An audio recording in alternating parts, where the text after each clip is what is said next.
بني آدم خذوا زينتكم عند كل مسجد كلوا واشربوا ولا تسرفوا إن الله لا يحب المسرفين. وفي مقام آخر ولا تبذر تبذيرا إن المبذرين كانوا إخوان الشياطين وكان الشيطان لربه كفورا.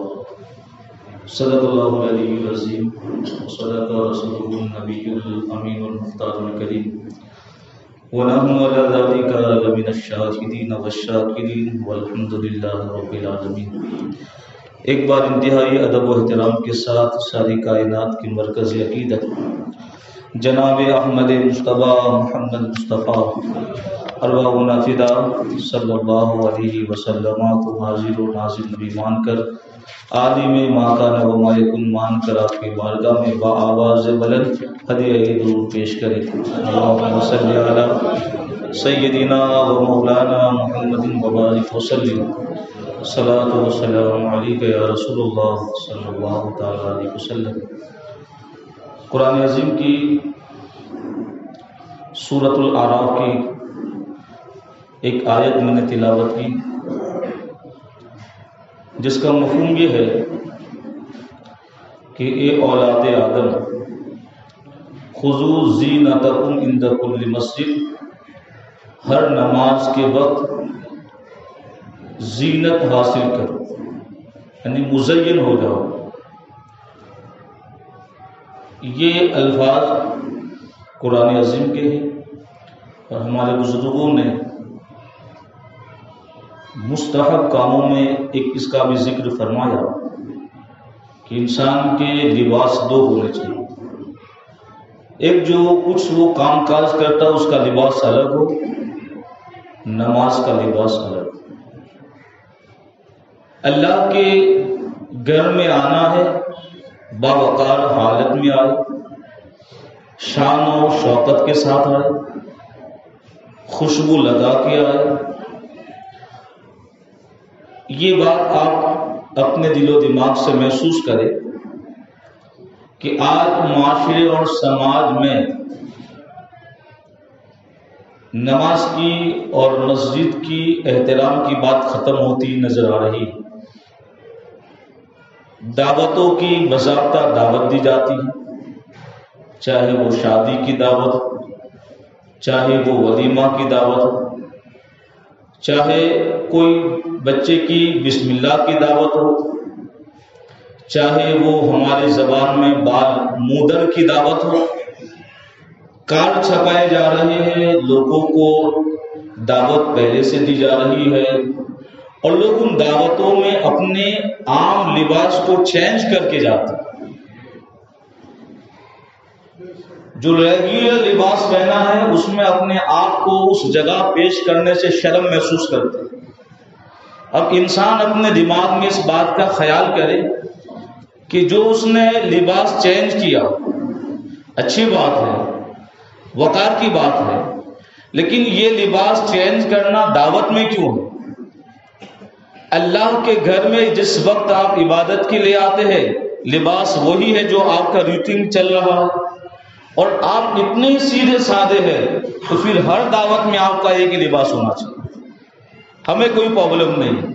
نتیجہ اس بات کا نکلا سامنے کہ انسان کو جس چیز سے محبت ہوتی ہے وہ چیز انسان اپنے دل و دماغ میں اس کا تصور پہلے لاتا ہے اور اس کے بعد وہ دوسروں کے سامنے اس کا اظہار کرتا ہے.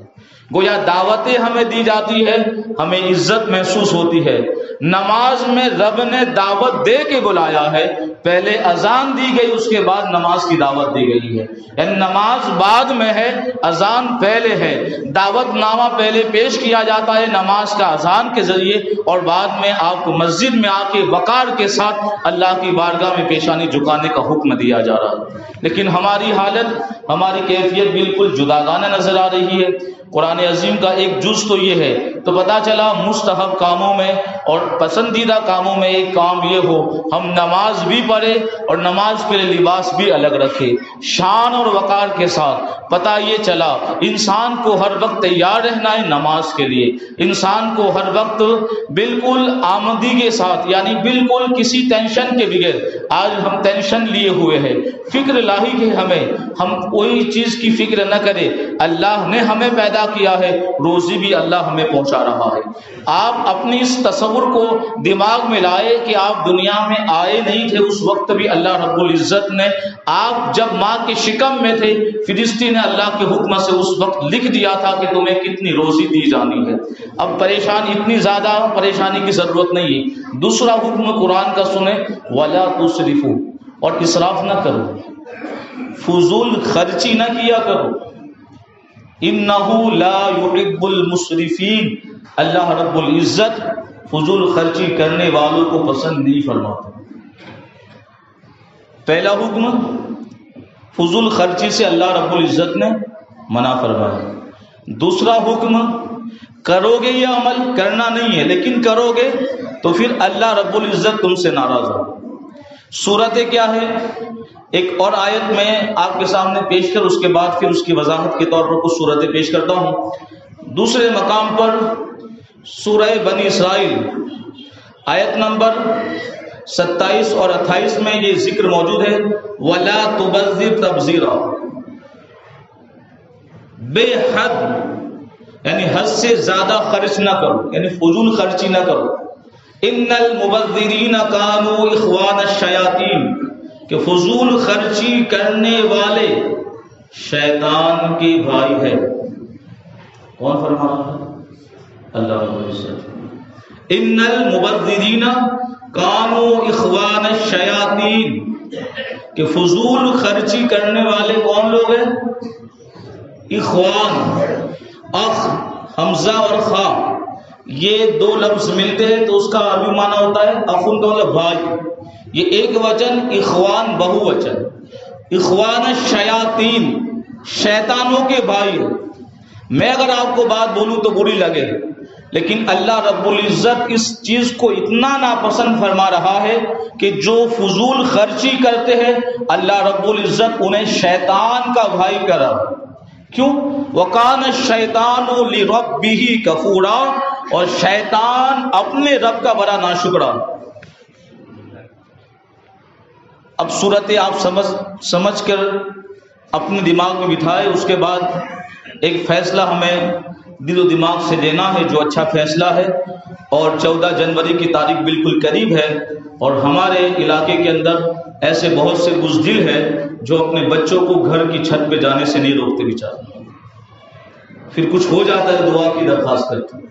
خیر، میں ان بزدلوں اور ڈرپوک لوگوں کو کہنا چاہوں گا پھر ہاسپٹل کے دروازے کھولنے ہیں تو کوئی بات نہیں، پھر تمہارے گھر پہ اللہ کا عذاب آئے اور آپ عذاب الہی کی تلاش میں ہے تو پھر ہمیں کچھ چیز کی تبلیغ کی ضرورت نہیں ہے۔ خود اگر آپ عذاب الہی کی دعوت دیتے کہ مولا ہم پر تو اپنا عذاب نازل فرما، تو پھر ہم کون ہے روکنے والے؟ جب آپ کی مرضی ہے، آپ کی چاہت ہے کہ شیطان راضی ہو جائے اور اللہ ناراض ہو، تو پھر ہمیں اور آپ کو اور زیادہ سمجھانے کی ضرورت نہیں ہے۔ اسراف کی تعریف کیا ہے کہ جس جگہ عادتاً مروتاً، یعنی عادت اور مروت کے خلاف جہاں خرچ ہو اسے اسراف کہتے ہیں۔ شریعت کے خلاف جہاں خرچ کیا جائے وہ حرام ہے، اور مروت کے خلاف جہاں خرچ کیا جائے وہاں مکروہ تنزیہی کا حکم لگے گا۔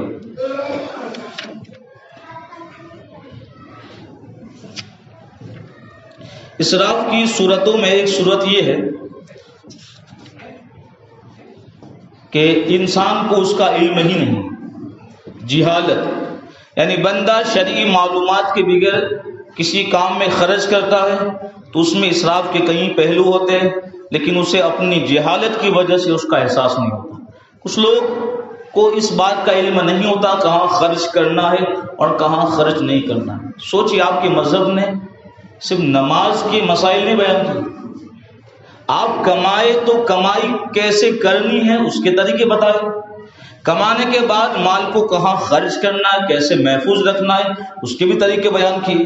تو اس کا علاج یہ کہ بندہ کسی بھی کام میں خرچ کرنے سے پہلے شرعی مسئلہ معلوم کرے۔ کوئی پوچھتا ہے، کبھی کسی نے پوچھا کہ حضرت میں شادی میں اتنا خرچہ کرنا چاہتا ہوں، یہ فنکشن ہے، ضرور پوچھا جاتا ہے مسجد میں دے کہ نہ دے؟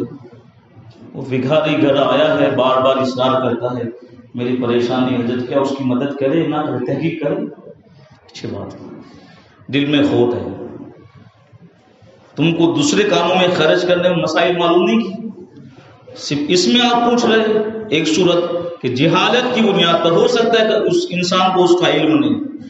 دوسری صورت غرور اور تکبر، زیادہ خرچ کرنا، بسا اوقات دوسروں پر اپنی برتری ثابت کرنے کے لیے، میں بھی ہوں، میں بھی کچھ رکھتا ہوں، میں نے بھی کچھ جمع کیا ہے، کب؟ اب دکھاتا ہوں، میرے بچے کی شادی ہوگی، لوگ کہیں گے دیکھیں شادی تو ایسی ہوتی۔ اس کا علاج بندہ غرور اور تکبر کے نقصانات پر غور کرے، اس سے بچنے کی کوشش کرے۔ متکبر انسان اللہ رب العزت کی بارگاہ میں ناپسندیدہ ہے۔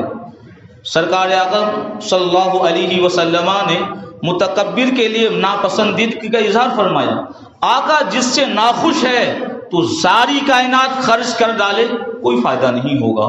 احادیث میں متکبر کو بدترین شخص قرار دیا گیا۔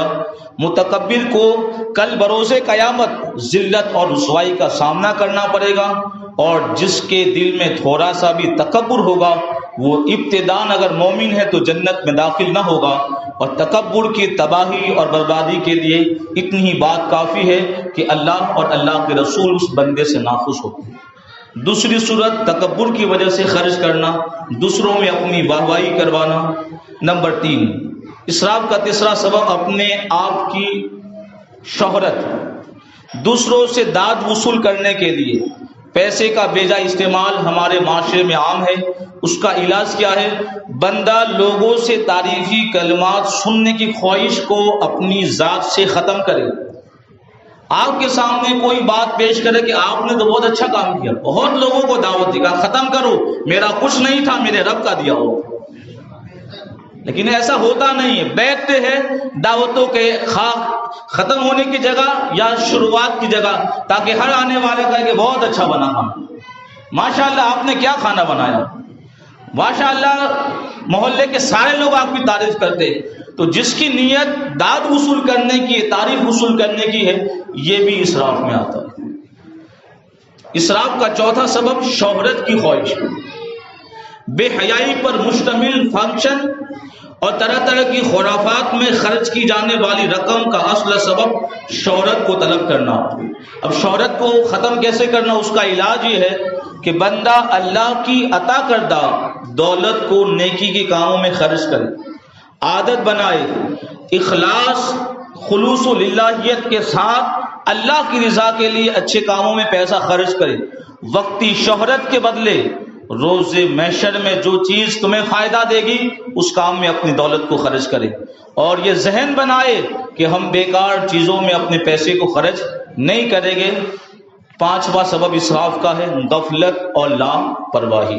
انسان کو یہ تو معلوم ہو کہ فلاں کام میں خرچ کرنا اسراف ہے، لیکن بعض اوقات اپنی غفلت اور لاپرواہی کی بنیاد میں انسان اسراف میں مبتلا ہو جاتا ہے اور اسے اس کا احساس بھی نہیں ہوتا۔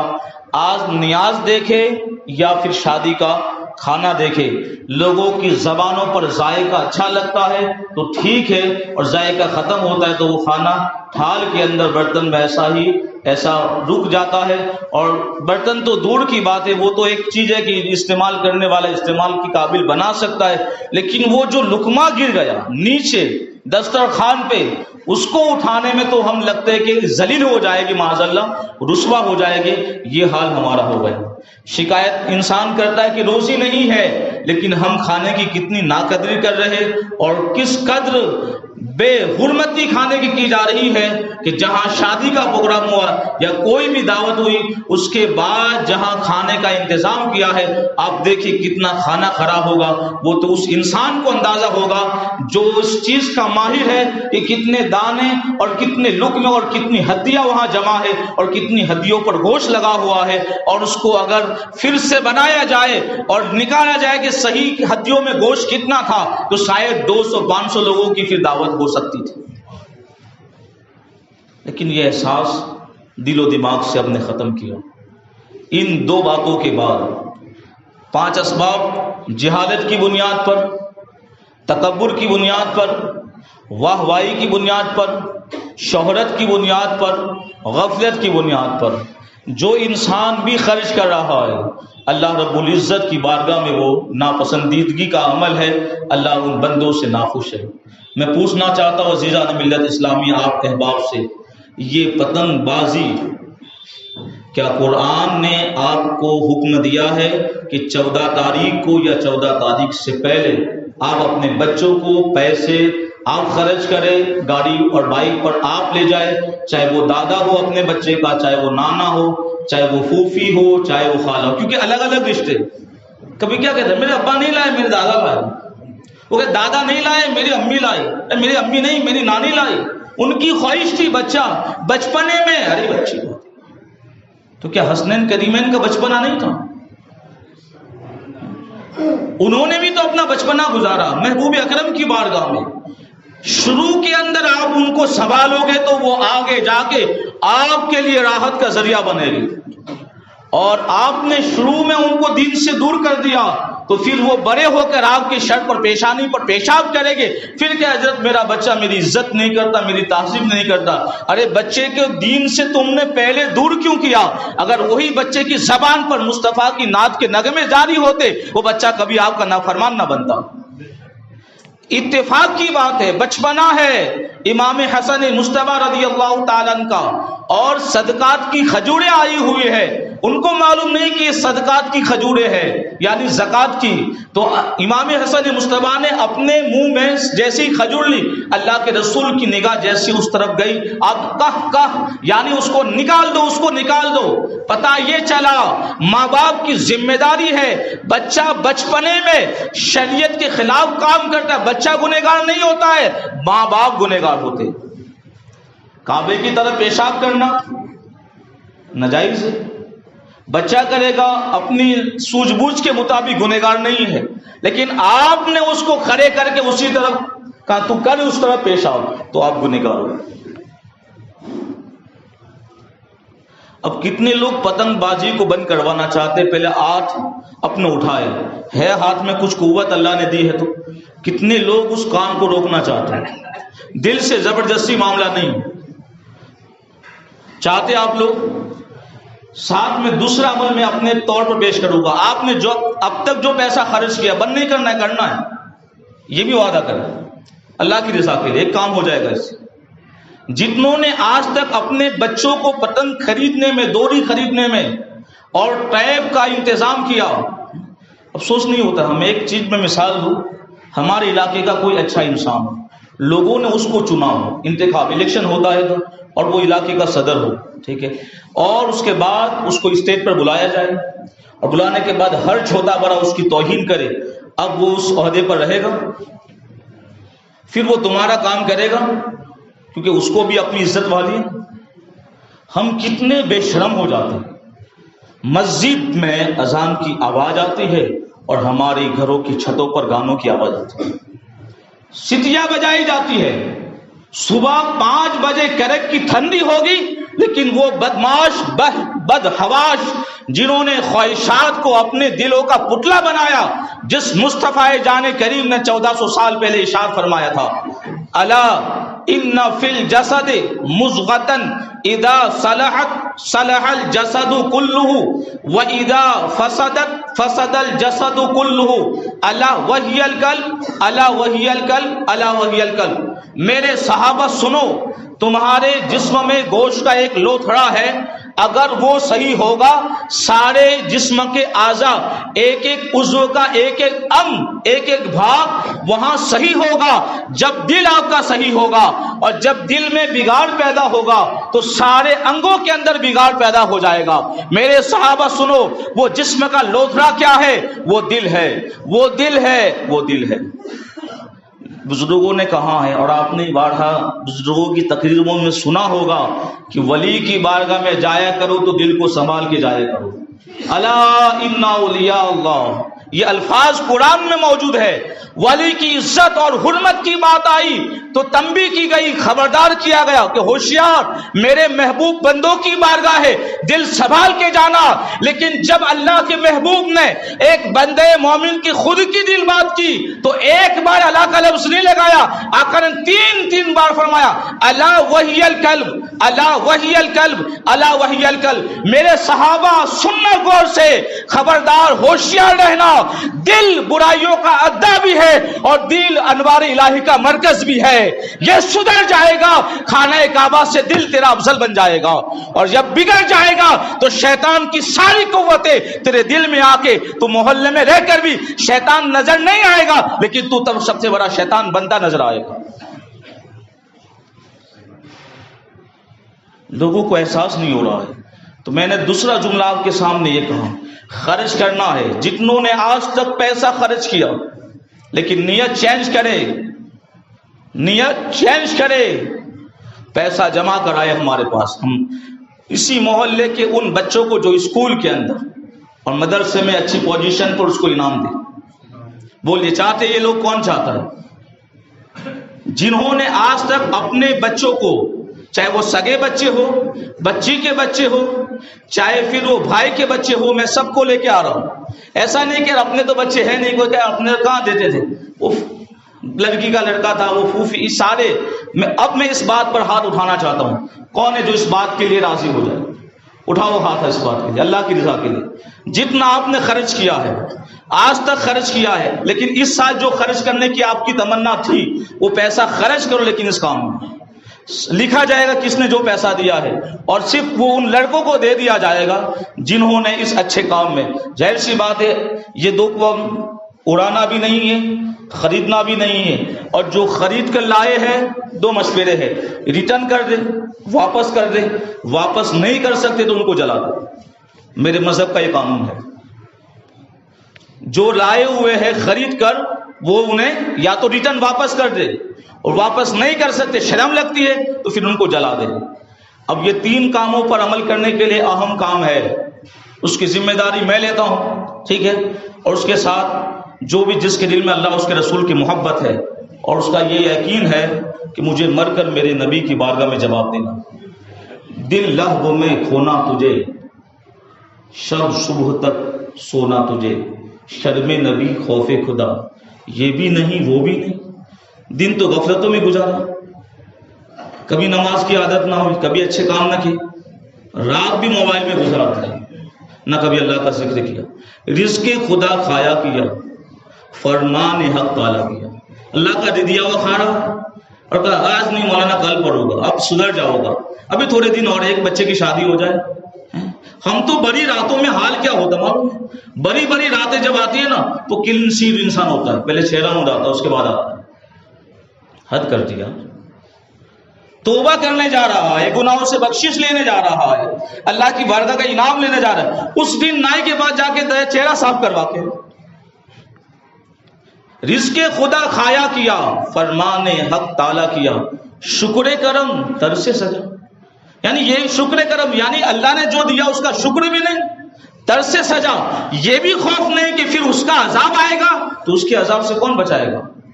رزق خدا کھایا کیا، فرمان حق تعالیٰ کیا، شکر کرم ترس سجا یہ بھی نہیں وہ بھی نہیں۔ آخری کام یہ ہے، جو جاں باز ہے دل کی عطا گہرائیوں سے تھوڑی دشمنی آئے گی، لیکن ایک بار دشمنی لے لیتے، ہر گھر کے دروازے کو بند کرنا، چھت کے اوپر کے، کون کرے گا بولیے؟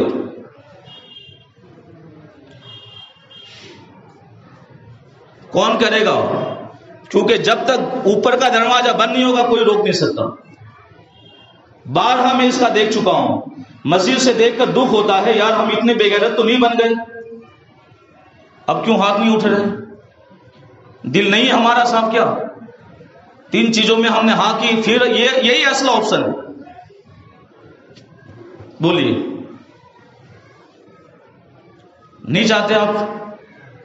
کون چاہتا ہے؟ بولیے۔ یہ میرا نہیں، آپ کا نہیں ہے کام، کیا دین کا کام ہے؟ میرا فائدہ نہیں، نہ آپ کا فائدہ ہے، دین کا فائدہ اللہ کی بارگاہ میں ہماری اور آپ کی شان بلند ہوگی۔ کون کرے گا؟ بولیے۔ دشمنی میں میرا نام پہلے، برابر کے نام مولانا نے بولا ہے، جس کو گالی دینے دیتے تھے، جو بچے آئے گے ہم کہہ رہے ذمہ دار، لیکن میرے ساتھ آئے میں، لیکن کون ہے وہ جو دل سے چاہتے کہ ہم اپنے گھر کی چھت کے دروازے کو بند کر دیں گے؟ خدا و رسول کے لیے ہمیں کام کرنا ہے، کام ایسے ہی ہوگا۔ ظلم کی انتہا ہو گئی ہے اور اس کے بعد بھی